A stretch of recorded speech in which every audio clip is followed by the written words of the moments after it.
Welcome back to Deoundra's kitchen. Today's recipe is my hearty beef stew. Keep watching to learn. The first step to my beef stew is to cut up my chuck roast in about 1 1/2 inch slices.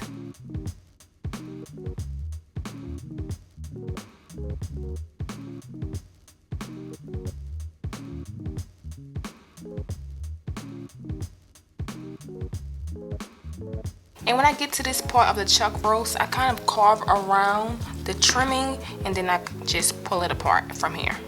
Again, carving around that trimming and that piece of meat will just come straight out.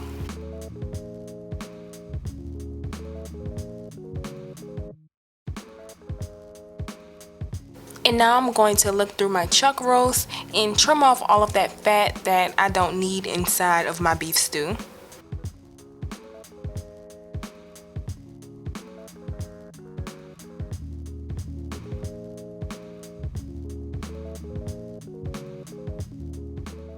Check out this before and after.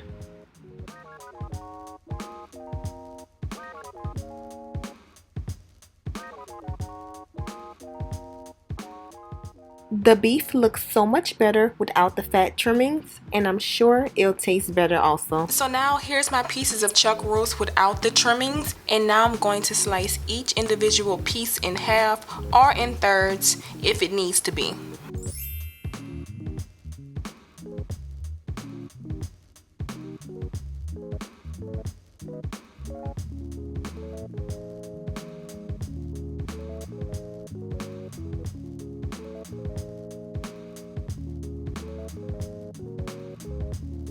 The chuck roast is sliced to my preferred size, and now it's time to brown the chuck roast on each side. So let's move on to the next step.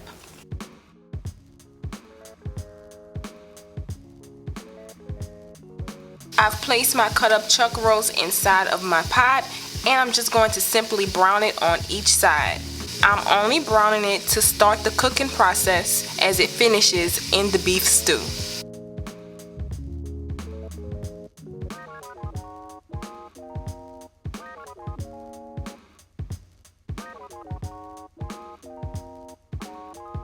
Now I'm going to reserve my chuck roast. With the same grease, we're going to add in sliced onions, a tablespoon of tomato paste, tablespoon of minced garlic,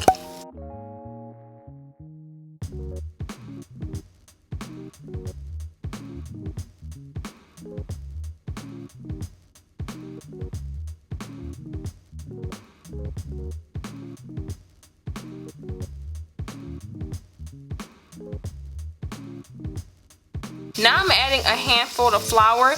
This will create a roux for my beef stew.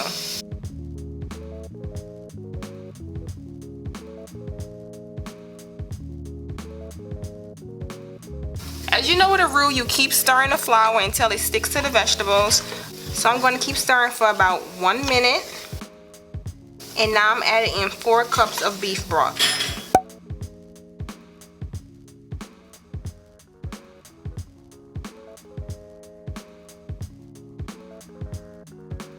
And now I'll be scraping the bottom of my pot because some of that flour stuck to it and moving this liquid around.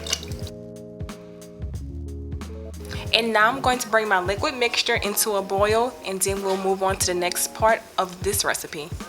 My liquid ingredients are almost boiling, but let's add in a few more ingredients. I'm going to add in Worcestershire sauce and 1 beef bouillon cube that I microwaved with water. Now let's add in some dry ingredients. I have about 2 tablespoons of salt, pepper, and thyme leaves.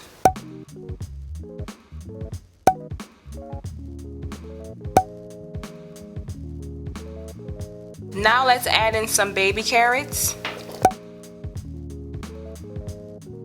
Now I'm adding in 2 sliced russet potatoes.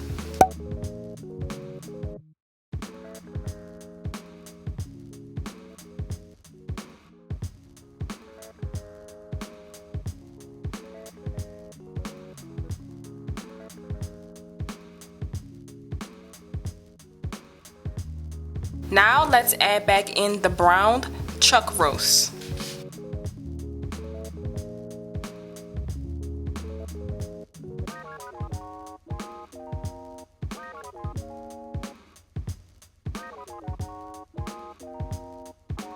We're getting to the final steps of my beef stew recipe. Before simmering, I'm going to add in some more beef broth so my vegetables and meat can be submerged. Next, I'm going to give my beef stew a good stir and add in 2 bay leaves.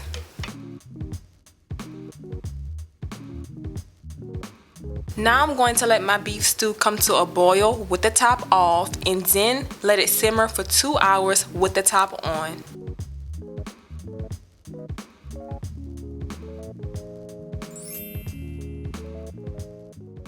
And after 2 hours of simmering, here's my homemade beef stew recipe final results.